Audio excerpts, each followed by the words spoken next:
Assalamualaikum warahmatullahi wabarakatuh. Perkenalkan, nama saya Indri Susardianti dari Fakultas Psikologi Universitas Muhammadiyah Prof. Dr. Hamka. Di sini saya akan menjelaskan penelitian saya yang berjudul Strategi Coping pada Remaja di Jambi Mengalami Cyberbullying di Masa Pandemi ini. Nah, di sini ada fenomenal masalah. Yang pertama itu ada strategi coping, merupakan suatu cara atau metode yang dilakukan tiap individu untuk mengatasi dan mengendalikan situasi atau masalah yang dialami dan dipandang sebagai hambatan, tantangan yang bersifat menyakitkan, serta ancaman yang bersifat merugikan. Nah, contohnya itu seperti ada orang memberikan berupa ancaman seperti pesan singkat, surat, SMS, dan sebagainya yang dapat merugikan orang yang diancamnya itu. Nah, yang kedua, ada media sosial telah menjadi primadona di kalangan masyarakat. Saat ini media sosial sudah banyak diminati oleh para remaja, anak-anak, dan orang tua. Nah, kebanyakan yang saya lihat, orang tua ini kebanyakan menggunakan sosial media seperti Facebook, WA, dan Instagram. Kalau anak-anak, kebanyakan mereka menggunakan IG dan WA. Dan juga mungkin mereka sering membuka sosial media lainnya. Nah, kalau para remaja ini, sepertinya mereka mempunyai semua sosial media, tetapi yang kebanyakan di sekitar saya kebanyakan menggunakan Facebook, WA, Instagram, Twitter, Telegram, seperti itu. Nah, media sosial juga bisa menjadikan tempat kejahatan. Di dalam dunia maya, salah satunya yang banyak terjadi di kalangan remaja adalah perilaku cyberbullying. Nah, perilaku cyberbullying yaitu perbuatan seseorang yang berulang kali dan secara sengaja mengolok-olok, melecehkan, dan menganiaya orang lain melalui sosial media. Contohnya itu kayak mengomentar di sosial media dengan kata-kata yang tidak pantas atau menyakitkan. Nah, perilaku cyberbullying ini dapat terjadi karena rendahnya kontrol diri yang dimiliki oleh seseorang.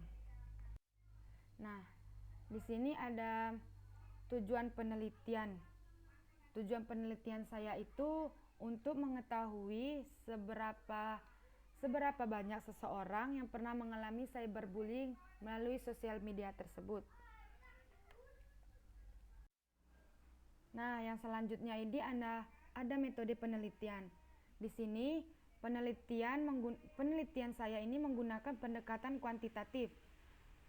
Dan saya menggunakan sampel dalam penelitian ini adalah remaja dan orang tua, ataupun orang yang aktif menggunakan sosial media dan yang pernah mengalami cyberbullying tersebut. Ataupun juga seperti orang yang pernah dibully di media sosial, di chat, di SMS, di komentar di sosial medianya masing-masing. Nah, di sini saya menggunakan 85 responden yang terdiri dari laki-laki dan perempuan yang berada di berbagai daerah di Pulau Jawa. Nah, pengumpulan data dilakukan dengan menyebarkan kuesioner berbentuk Google Form yang berisi pernyataan-pernyataan mengenai strategi coping dan cyberbullying. Saya menghitung datanya ini menggunakan SPSS.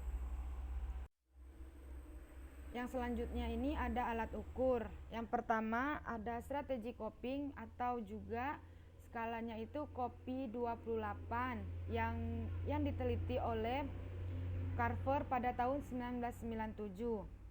Skala ini mengukur dengan skala menggunakan 30 item pertanyaan.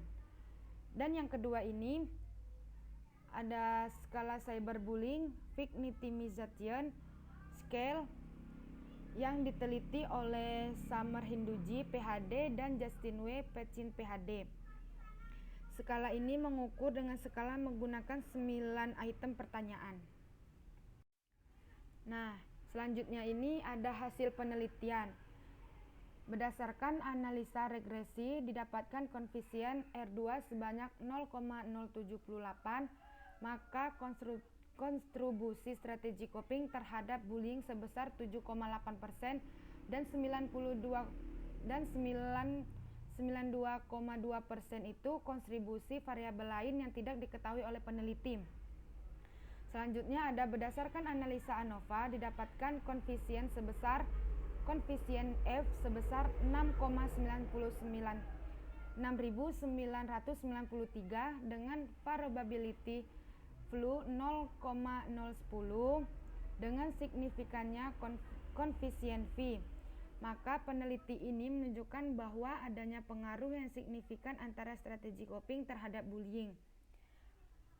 Yang terakhir ini ada berdasarkan analisa unstandardized coefficients didapatkan koefisien beta sebesar 0,072 dengan probability flu-nya ada 0,010, maka terdapat efek positif signifikan antara strategi coping terhadap bullying.